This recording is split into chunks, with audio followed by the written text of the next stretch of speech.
दिल्ली में circle rate में 20% कटौती से एनसीआर के प्रॉपर्टी मार्केट की हालत खराब हो सकती है। इस कदम से दिल्ली में प्रॉपर्टी की कीमतों में कमी आएगी, जिससे राजधानी के ग्राहक एनसीआर का रुख करने से कतराएंगे। पहले से ही डिमांड में कमी का सामना कर रहे ये सेक्टर इस कदम के बाद अब फिर संकट में घिर सकता है।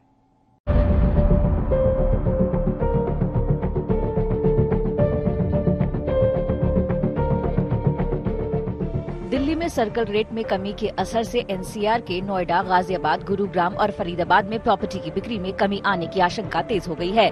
ऐसे में पहले से ही स्टैंप ड्यूटी में कमी की डिमांड कर रहे इन शहरों के रियल एस्टेट डेवलपर्स अब सर्कल रेट घटाने की भी मांग कर रहे हैं। दरअसल दिल्ली में सर्कल रेट घटने से वहां पर रजिस्ट्रेशन और स्टैंप ड्यूटी का खर्चा 1% कम होने का अनुमान है। ऐसे में वहां पर अभी भी कीमतें एनसीआर के मुकाबले तो काफी ज्यादा रहेंगी, लेकिन इस राहत से वहां के प्रॉपर्टी ग्राहक एनसीआर की जगह दिल्ली में ही घर खरीदने को प्राथमिकता देंगे। दिल्ली गवर्नमेंट ने बहुत अच्छा स्टेप लिया है स्टैंप ड्यूटी रिड्यूस करके। आई थिंक इससे रियल एस्टेट सेक्टर को काफी रिलीफ मिलेगा। हमने ऑलरेडी इसका इम्पैक्ट बॉम्बे में देखा है कि बॉम्बे में स्टैंप ड्यूटी रिड्यूस होने के बाद कितना ज्यादा प्रॉपर्टी में उछाल आया, एंड वी एक्सपेक्ट कि दिल्ली में भी सेम होगा, because overall stamp duty reduction 1% हो गई है, जिससे डिमांड को काफी पुश मिलेगा।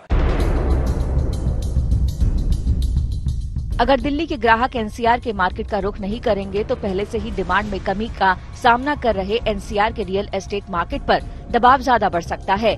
इस संकट से निपटने के लिए गाजियाबाद में डेवलपर्स ने 3 बार सर्कल रेट घटाने के लिए ज्ञापन दिया था। इनका दावा है कि सर्कल रेट घटाने से रेडी टू मूव प्रॉपर्टी की बिक्री में तेजी आएगी। इससे सरकार को भी स्टैंप ड्यूटी के तौर पर राजस्व मिल जाएगा। लेकिन इन सभी डिमांड्स को सरकार लगातार दरकिनार करती रही है। यहाँ तक कि महाराष्ट्र में स्टैंप ड्यूटी घटाने के बाद बड़ी बिक्री की मिसाल और केंद्र सरकार की लगातार की गई गुजारिशों को भी राज्य सरकार ने अनदेखा किया है। वहीं फरीदाबाद में तो कुछ कॉलोनीज और दूसरे इलाकों में अप्रैल से बढ़े हुए सर्कल रेट लागू होने से वहाँ पर ज्यादा नुकसान होने की आशंका है। ऐसे में एनसीआर के सभी शहरों के रियल एस्टेट मार्केट को दिल्ली की इस रियायत से बेअसर रखने के लिए इन जगहों पर भी सर्कल रेट घटाने की डिमांड की जा रही है।